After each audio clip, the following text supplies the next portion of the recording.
찬양의 이유라는 제목으로 함께 말씀을 나누고자 합니다. 여러분은 언제 찬양하십니까? 언제 여러분의 입에서 찬양의 소리가, 찬송의 소리가 나오십니까? 예, 보통 우리의 어떤 기도의 제목들이 이루어졌을 때, 또는 우리가 간절히 기도하고 간구하던 것들이 주님의 뜻 안에서 이루어졌을 때 우리는 찬양을 합니다. 뿐만 아니라 우리의 삶 가운데에 우리가 생각하는 기쁘고 좋은 일들이 일어났을 때, 그럴 때 하나님께 감사하며 찬양할 때가 많죠. 하지만 고난 중에, 또 환난 중에 우리가 하나님께 찬양하고 하나님의 이름을 높이며 나아가는 것은 참 쉽지 않은 것 같습니다. 오늘 말씀은요, 이 고린도 후서 이 말씀은 사도 바울이 이 고린도 교회에 보낸 이 편지의 내용인데요. 사도 바울은 오늘 본문 3절 말씀에 보면 먼저 이 서신을 기록하면서 하나님께 찬양하고 있습니다. 자신을 고난 가운데 위로하시고 또 구원하신 그 하나님을 찬양하고 있습니다. 오늘 본문 3절 말씀 우리 한번 읽어보도록 하겠습니다. 찬송하리로다. 그는 우리 주 예수 그리스도의 하나님이시요 자비의 아버지시요 모든 위로의 하나님이시며. 아멘. 여러분, 바울의 이 편지는요, 처음부터 찬송으로 시작하고 있습니다. 감격의 찬송이 퍼져나오고 있는데요. 특히 그는 하나님을 이 자비의 아버지라고 부르며 찬송하고 있습니다. 여러분, 이렇게 찬송을 드린 바울이 지금 당하고 있는 상황은 어떤 상황이냐면요. 오늘 우리가 읽은 이 고린도후서 1장 1절부터 이 10절 이 본문 전반부에 걸친 내용을 비추어 볼 때 바울은 매우 견디기 힘든 환난과 고난을 통과하는 그런 상황에 있었음을 우리는 알 수 있습니다. 성경에는 그가 아시아에서 당한 환난이 무엇인지 구체적으로 언급되어 있진 않지만요. 학자들에 따르면 이 에베소에서 짐승과 같이 덤벼드는 사람들과 싸웠던 사건, 그리고 아데미 신상을 은에 새겨서 팔던 이 데메드리오가 이 바울로 인해 어떤 경제적인 타격을 보자 그를 가두고 해치려고 일으킨 이 소동, 그리고 전도 여행주에 경험한 이 파선과 같은 이 예측하고 예상할 수 있는 그런 죽음의 위협을 느꼈을 것이다. 그리고 지금 그가 정확히 아시아에서 당한 이 환난이 무엇인지에 대해서는 우리가 분명히 알 수 없지만요. 한 가지 확실한 것은 그가 당한 이 고난이 죽음을 각오해야 할 만큼 심각한 것이었다라는 사실은 우리가 알 수 있습니다. 여러분, 게다가요, 우리가 이 고린도 후서는요, 이 자기가 개척해서 세운 이 고린도 교회 성도들로부터요, 이 심판과 그리고 심한 비판과 이 거절과 모함 그리고 오해와 공격을 받았던 그런 상황에 있었습니다. 이 바울을 반대하던 이 대적자들이 있었는데요. 그들은 바울이 돈을 탐하는 자라고, 그리고 신실하지 못한 자라고, 사도의 자격이 없는 자라고, 거짓되고 왜곡된 사실을 막 퍼뜨리면서 이 바울을 공격했습니다. 더 비참한 것은 이 사도 바울을 그렇게 공격할 때 그 고린도 교회 성도들이 그것에 동조했다는 것입니다. 그들에게 이 영적인 아버지와 같았던 이 바울에게 이런 공격은요, 심적으로 엄청난 충격과 상처와 고통이 아마 되었을 것입니다. 물론 오늘 우리가 읽었던 이 고린도 후서를 기록할 때는요, 어느 정도 그런 고린도 교회 성도와의 관계가요 많이 회복된 상태였지만 그것도 온전하지 않았습니다. 그런데 그들에게 편지를 쓰면서요, 바울은 감사와 찬송으로 지금 시작하고 있습니다. 이렇게 죽음의 위협 앞에서, 그리고 이 고린도 성도들로부터 받은 그런 상처와 또한 충격적인 그런 배신감을 느낄 만한 그런 상황 가운데서도 이 고린도 후서를 적으면서 바울은 찬송을 하나님께 올려드리고 있습니다. 어떤 찬송을 올려드렸습니까? 바로 하나님의 자비하심에 대한 찬송이었습니다.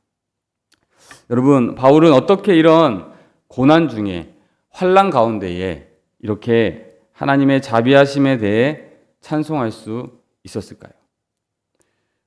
우리가 오늘 한 3가지 정도로 이 찬송의 이유를 살펴보며 은혜를 나누고 함께 기도의 제목을 삼고자 합니다. 여러분, 바울이 이렇게 찬송할 수 있었던 이유는요, 첫 번째로 고난보다 더 크신 하나님의 위로를 경험했기 때문이라고 오늘 성경은 말씀하고 있습니다. 오늘 본문 4절 말씀을 함께 읽어봤으면 좋겠습니다. 함께 읽겠습니다. 우리의 모든 환난 중에서 우리를 위로하사 우리로 하여금 하나님께 받은 위로로서 모든 환난 중에 있는 자들을 능히 위로하게 하시는 이시로다. 아멘. 여러분, 우리 하나님은요, 우리의 모든 환난 가운데서 우리를 위로하시는 분이신 줄 믿습니다.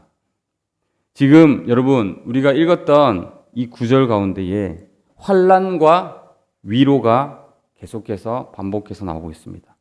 여러분, 예수님을 믿는다고 해서, 그리고 하나님의 자녀가 됐다고 해서, 하나님과 함께 한다고 해서 우리가 걸어가는 이 인생길에 고난이 없고 시련이 없지는 않습니다. 이것은 정직한 우리의 인생입니다. 삶과 죽음이 우리 인생에 함께하는 한 우리는 고통의 일부를 언제나 우리의 삶 속에서 가지고 살아간다고 할 수 있습니다. 예수님을 믿는 우리 인생에도요, 환난과 고난이 찾아옵니다. 다만 중요한 것은 그 곁에 무엇이 있다는 것일까요? 바로 하나님의 위로입니다. 우리를 위로하시는 하나님이 계신다는 것입니다. 다 같은 인생 같지만요, 믿는 우리를 다르게 하는 것은 어떤 무결점의 인생이 아니라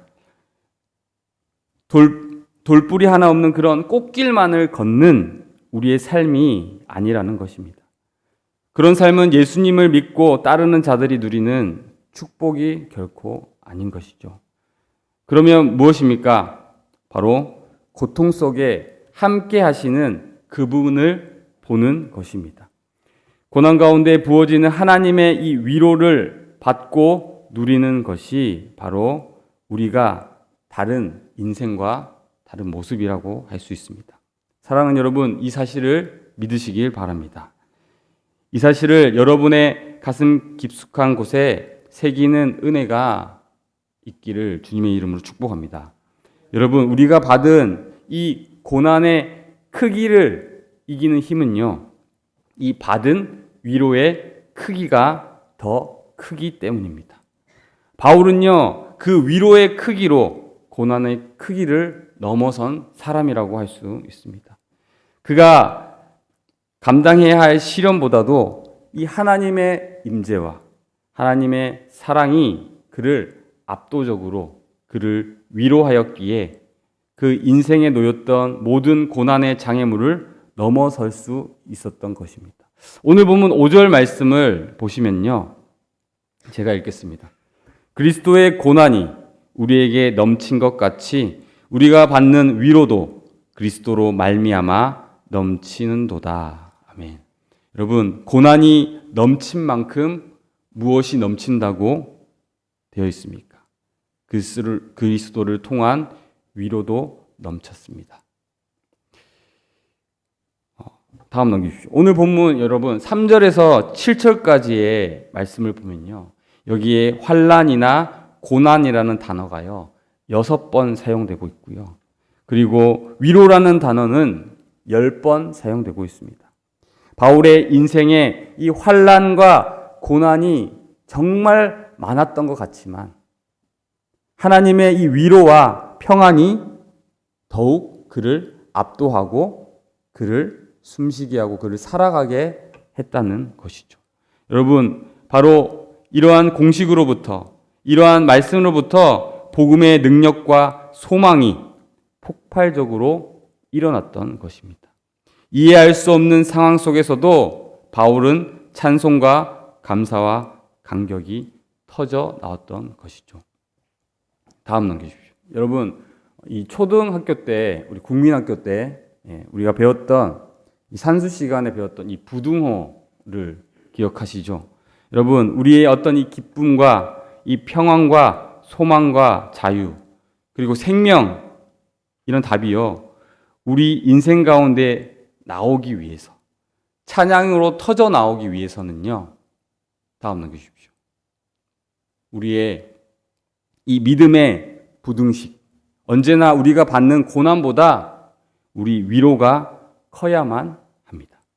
그래야 고난 중에도 평안할 수 있고요, 환난 중에도 우리가 소망을 잃지 않을 수 있는 것입니다.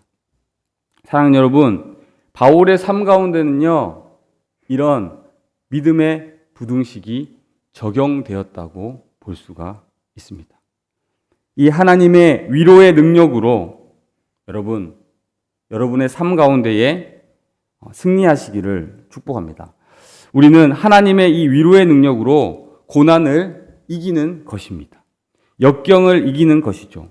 하나님의 함께 하심, 그분의 자비와 그분의 긍휼의 의지에서 내 앞에 찾아오는 이 환난을 이겨나가는 것입니다.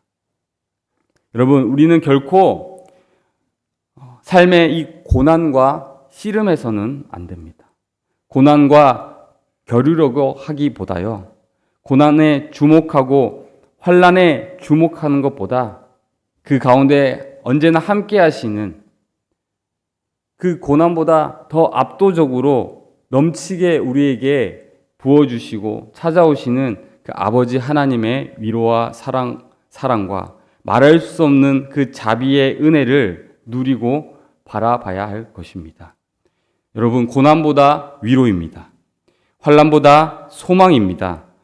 이 부등식을 여러분의 영혼 속에 언제나 유지하시길 바랍니다. 저는 저와 여러분이 정말 하나님의 이 위로로 인해서 인생의 모든 환난과 고난을 이기는 거룩한 하나님의 사람이 되기를 주님의 이름으로 축복합니다. 여러분, 고난보다 더 크신 하나님의 위로를 경험함으로 고난 중에도 입술에 이 찬양의 고백이 넘쳐나는 저와 여러분이 되기를 주님의 이름으로 축복합니다. 여러분, 우리가 고난과 환난 중에서도요, 찬양할 수 있는 일은요, 먼저 이 고난보다 더 크신 하나님의 위로를 경험했기 때문입니다. 그리고 두 번째로는 나를 향한 하나님의 부르심을 발견했기 때문입니다. 오늘 본문 6절 말씀을 우리 함께 읽어봤으면 좋겠는데요. 오늘 본문 6절 말씀입니다. 우리 함께 읽겠습니다. 우리가 환난 당하는 것도 너희가 위로와 구원을 받게 하려는 것이요, 우리가 위로를 받는 것도 너희가 위로를 받게 하려는 것이니 이 위로가 너희 속에 역사하여 우리가 받는 것 같은 고난을 너희도 견디게 하느니라. 아멘. 여러분, 바울은 이제 고난을 통해 일어난 일들에 대해서 지금 말하고 있는데요, 우리가 고난 당하는 것도 여러분을 위로하고 구원하기 위한 것이다 라고 지금 말하고 있습니다. 우리가 위로를 받는 것도 여러분을 위로하기 위한 것입니다 라고 오늘 본문은 말씀하고 있습니다. 여러분, 이게 무슨 말씀입니까? 고난에도 목적이 있고 이 받은 은혜에도 목적이 있다는 말씀입니다. 하나님께서 우리에게 허락하신 것들 안에는 언제나 그분의 목적이 스며들어 있습니다. 하나님의 뜻이 있다는 것이죠. 특별히 바울은 자신이 당한 고난과 자신이 받은 은혜가 무엇을 위한 것이라고 지금 말하고 있습니까? 하나님께서 고통과 위로를 어떻게 사용하셨다고 이야기합니까? 고난과 고통 가운데 있는 자들을 위로하고 구원하기 위함이다 라고 말하고 있습니다. 이 고난이요, 새로운 위로를 열어주고 고통이 새로운 구원을 가능하게 한다는 것이죠.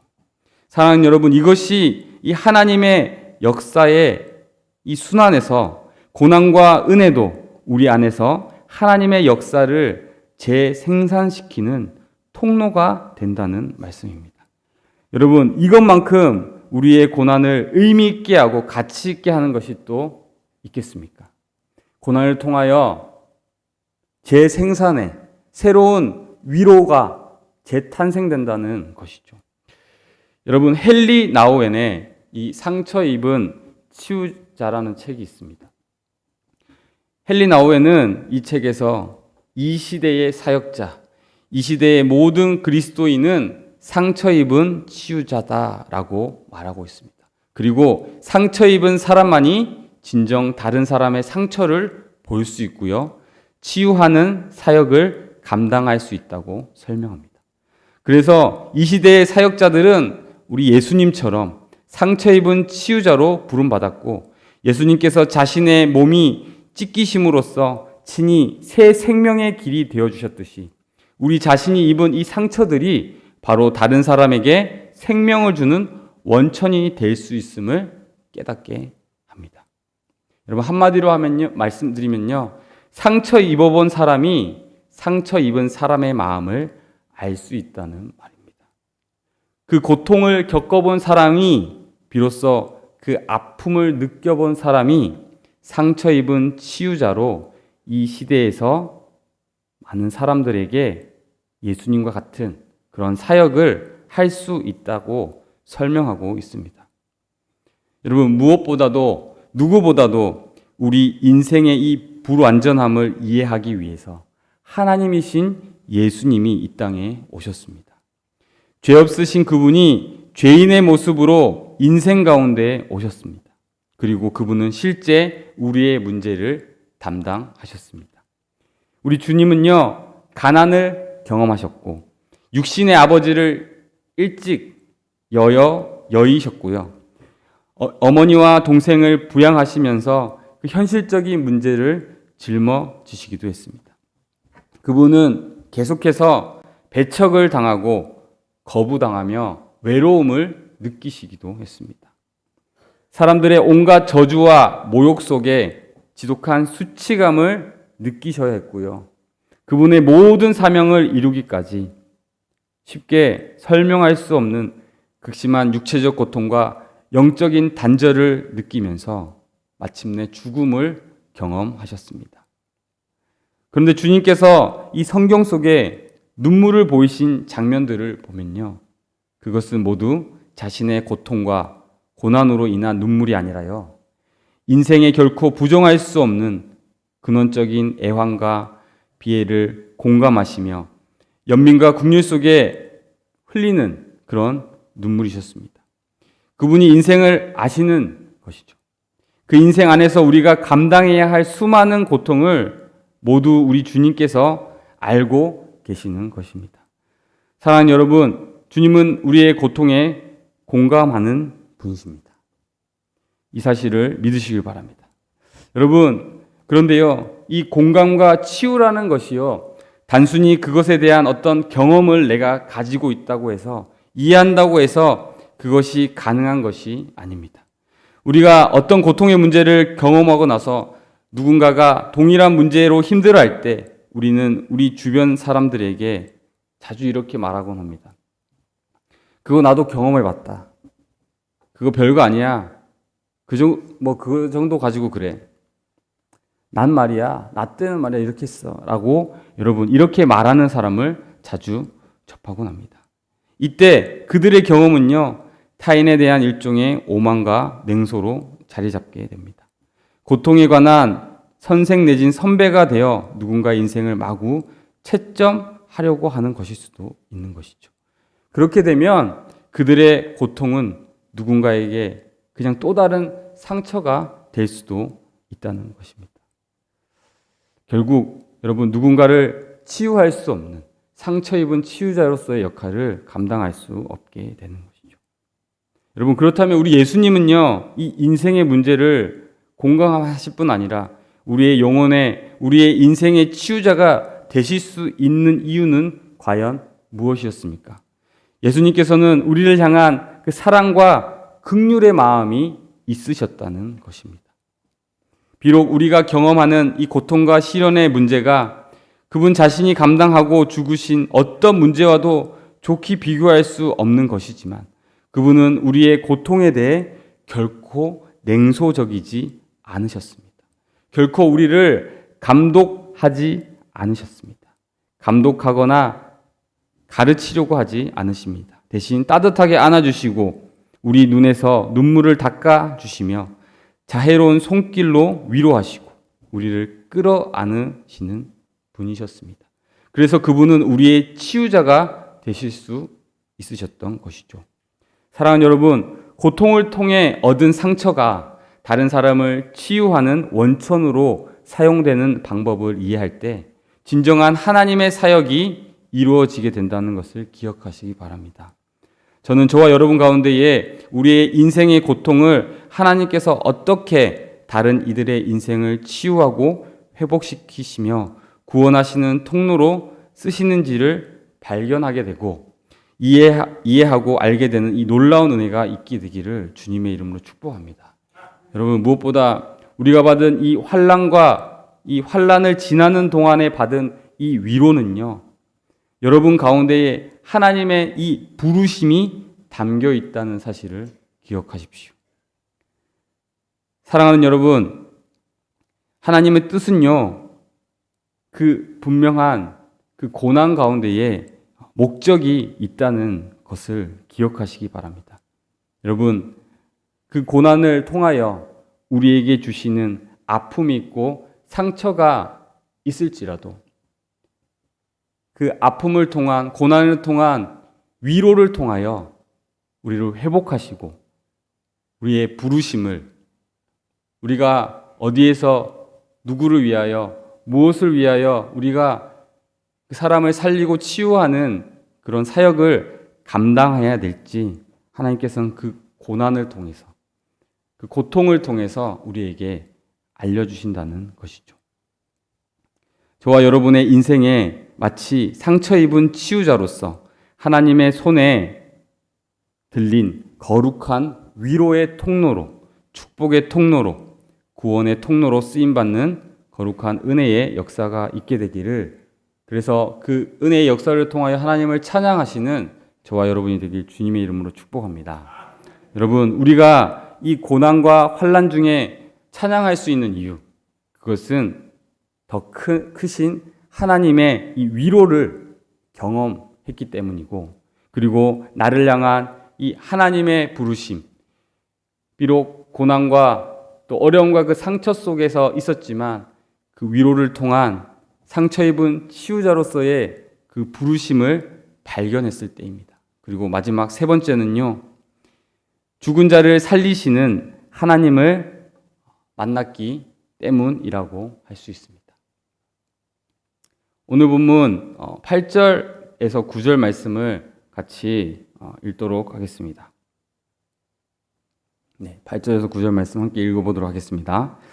형제들아, 우리가 아시아에서 당한 환난을 너희가 모르기를 원하지 아니하노니 힘에 겹도록 심한 고난을 당하여 살 소망까지 끊어지고 우리는 우리 자신이 사형 선고를 받은 줄 알았으니 이는 우리가 자기를 의지하지 말고 오직 죽은 자를 다시 살리시는 하나님만 의지하게 하심이라. 아멘.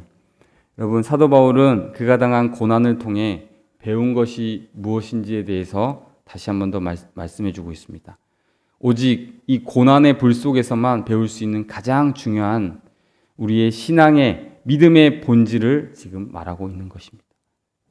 이것을 위해서 바울은 살 소망까지 완전히 끊어지고 자기 마음에 사형 선고를 내려야 할 만큼 그런 큰 대가를 지불했다고 이야기하고 있습니다. 바울은 그 사형 선고를 받은 것 같은 그 시간에 대해 우리가 도저히 헤쳐나가리라 생각하지 못한 그런 시간이었다고 지금 회고하고 있는데요. 여러분, 사람에게 소망이 있을 때는 뭐든 어떻게라도 해보려고 하는 그런 발버둥과 몸부림이 있습니다. 그래서 우리가 지푸라기라도 붙잡는 심정으로 그렇게 살아가지 않습니까? 그것은 아무리 미약한 힘이라도 붙잡고 싶은 의지가 남아있다는 것이죠. 인생의 온갖 노력과 방법을 동원해서라도 그 문제를 돌파하고 그 역경을 이겨내야 하는 목표가 있는 것이죠. 하지만 사도 바울은요, 오늘 본문 말씀에 이 살 소망마저 끊어졌다고 고백하고 있습니다. 여러분, 이 마음의 사형 선고를 내린다는 것은 과연 어떤 의미일까요? 자기 인생의 사형 선고를 내리면요, 이미 의식 안에서 이 죽음에 대한 집행이 일어납니다. 자신에게 죽음을 선포하고 이 삶에 대한 기대를 끊어내는 것이죠. 삶에서 죽음이 보이고 소망이 완전히 살아나 이제 나는 죽은 목숨이다 라는 이유로 삶의 의욕을 잃어버리게 되죠. 여러분, 마치 지독하게 치열하게 싸움 끝에 무엇인가 바꿀 수 있는 보배를 움켜쥔 사람처럼 바울은 이 한 줄기의 진리를 위해 자기 마음에 행한 죽음마저도 의미가 있었다고 지금 고백하고 있는 것입니다. 여러분, 인정하고 싶진 않지만요, 우리는요 절대 그냥 오직 하나님께만 소망이 있는 상황에 처하는 그런 상황을 원치 않습니다. 그것은 철저한 우리의 어떤 무능함을 인정해야 되기 때문입니다. 우리는 나에게 어느 정도의 대안과 어느 정도의 방법이 남아있기를 원합니다. 일이 되고 안 되고는 그냥 잘 모르겠고 그저 내 자신이 해낼 수 있는 일이 생길 때만, 그럴 때 우리가 안정감을 누리게 되죠. 하나님께 나아갈 때는 정말 어쩔 수 없이 그렇게 나아갈 때가 많다는 것입니다. 우리가 하나님께 자신에게 더 이상 힘이 남아있지 않으니 자기 회생이 불가능할 때만 주님을 찾게 되는 우리의 그런 모습이 있다는 것이죠. 끝까지 우리가 스스로 뭔가를 할 수 있다고 생각을 하는 것이 우리의 마음입니다. 여러분, 바울이 극심한 고난과 죽음에 이르는 고통을 통해 이 깨달은 한 가지는 무엇이냐면, 아무런 소망이 없는 끝, 아무런 희망이 남아있지 않는 그런 상황 가운데서 한 줄기 빛조차 보이지 않는, 발견되지 못한 그런 어둠 속에서 죽은 자를 살리시는 하나님을 만났다고 지금 고백하고 있는 것입니다. 그때 바울은 비로소 나의 작고 작음을 깨닫고 나의 낮고 낮음을 깨닫는 순간, 그래서 삶에 희망이 남아있지 않는 그런 순간에 내 인생을 떠받치고 계신 위대하신 하나님을 발견하게 된 것입니다. 그리고 지난 고통의 이유가 바로 죽은 사람을 살리시는 그 하나님을 전적으로 의지하기 위해서였다고 말씀하고 있습니다. 고백하고 있습니다. 인생에서 내가 진짜로 의지해야 될 것은 그 죽음에서 건져내시는 하나님뿐이라는 것을 깨닫기 위해서 하나님께서 이런 죽음과 같은 고통을 나에게 주셨다라고 고백하고 있는 것이죠. 여러분, 일본인 작가 이츠키 히로유키라는 작가가 있습니다. 이분은요, 한신 아와지 대지진을 경험한 후에 일본인들의 마음 어딘가에 물질이라는 것은 그냥 의지할 만한 게 못 된다라는 그런 사상과 생각이 자리 잡았다고 이야기합니다. 여러분, 그럴 만도 합니다. 땅이 흔들리고 그리고 그 위에 인간이 쌓아 올렸던 모든 화려한 그런 물질들이 한순간에 쓰러져 폐허가 됐으니 눈에 보이는 이 잿더미 속에서 그들이 건져 올린 것은 더할 나위 없는 소중한 나 자신이 가장 소중하다라고 이야기하는 것이죠. 그래서 강한 생존에 대한 집념, 나 자신에 대한 그 집념을 가지고 일본인들은 이런 이 세상의 물질에 대한 어떤 의지할 만한 것이 못 되고 나 자신을 의지해야 된다라는 생각을 했다고, 그런 사상에 사로잡혔다고 합니다. 여러분, 폐허와 같은 이 세상을 발견한 것까지는, 이 세상의 물질을 의지해서 남는 것이 없다는 것을 깨닫는 것은요, 어쩌면 당연한 것일지도 모릅니다. 그 세계의 이 고립된 덩어리는 남은 자신을 발견한 이 당혹스러움까지 당연한 것이지만 진리까지는 미치지 못했던 것 같습니다. 그러나 오늘 사도 바울은요, 살아있는 나조차, 그 나조차 허물어진 그 끝에서 죽음으로부터 생명을 건져 올리고 인생의 그 무너진 모든 것을 다시 일으켜 세울 진리를 발견한 것입니다. 내가 아닌 이 예수 그리스도 안에서, 내 힘이 아닌 그분의 구원 안에서 폐허 속에 홀로 고립된 소중한 그냥 나 자신이 아니라 인생의 장막이 모두 거치고, 그렇게 모두 거치고 나서도 여전히 영원한 생명으로 둘러싸여진 이 예수 그리스도 안에서 자신을 발견했다고 말하고 있는 것입니다.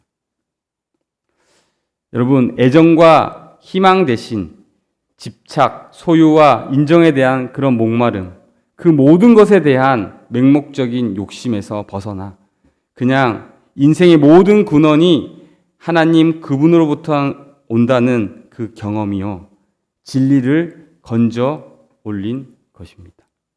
사랑하는 여러분, 오직 고난을 통해서만 배울 수 있는 것이 있습니다. 바울은 그 고난을 통해서, 이 죽을 것 같은 그 고난을 통해서 그가 이방 선교로 부르심을 받아 사용하게 되었습니다. 여러분, 우리 인생 속에서 진리가 마음에 남으려면 어떻게 해야 되겠습니까? 여러분,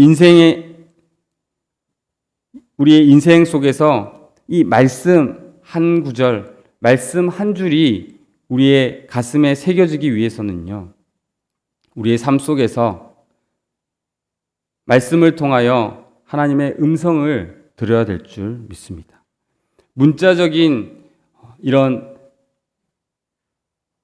글로 된 것이 아니라 이 문자가, 이 글이 살아 역사하여 우리의 마음 가운데에 육성으로 들려지는, 그래서 이 말씀이 우리 마음 가운데 새겨지는 그런 경험들이 우리 가운데 필요하다는 것이죠.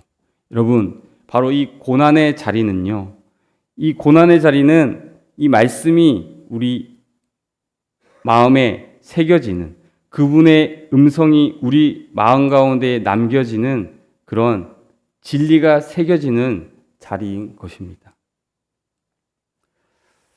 마지막으로 우리 오늘 보면 10절 말씀을 우리 함께 봤으면 좋겠는데요. 우리 10절 말씀 함께 보겠습니다. 10절 말씀 제가 읽겠습니다. 그가 이같이 큰 사망에서 우리를 건지셨고 또 건지실 것이며 이후에도 건지시기를 그에게 바라노라. 아멘. 여러분, 우리는요, 과거를 통해서 미래를 발견할 수 있습니다. 지난날의 은혜를 통해서 미래를 소망할 수 있는 것이죠. 그래서 바울은 깨달았습니다. 그리고 이 믿음을 굳건히 잡았습니다.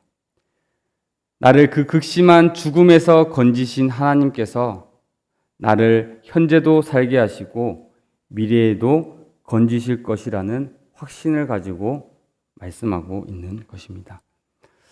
사랑하는 여러분, 지금 여러분의 인생은 어떠한 시간을 보내고 계십니까? 혹시 고난 중에 계신 분이 계십니까? 환난 중에 계신 분이 계십니까?